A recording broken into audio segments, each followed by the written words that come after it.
Hi guys! இன்னைக்கு நான் ஒரு மான்ஸ்ட்ரஸான ஒரு படம் பார்த்தேன். நம்ம டெல் டோரோவோட ஃப்ராங்கென்ஸ்டைன் நெட்ஃப்ளிக்ஸ்ல ரிலீஸ் ஆயிருக்கு. ஸோ மேட்டர் என்னன்னா, இப்ப ஆஸ்கருக்கு நாமினேட் ஆகுற கேட்டகரிக்கு உள்ள போகணும்னா, அந்த படம் வந்து டைரக்ட்டா நெட்ஃப்ளிக்ஸ்லயோ, பிரைம்லயோ அந்த மாரி ஓடிடில ரிலீஸ் ஆனா, அதுக்கான தகுதி இழந்துரும். Are you sure?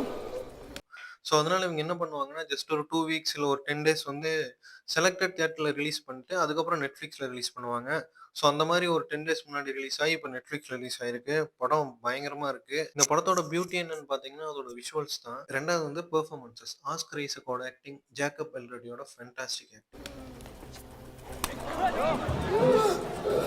Jacob Elordi romcoms, யுஃபோரியாலாம் பார்த்துருப்போம். பட் இது வந்து something out of the box. It was fantastic.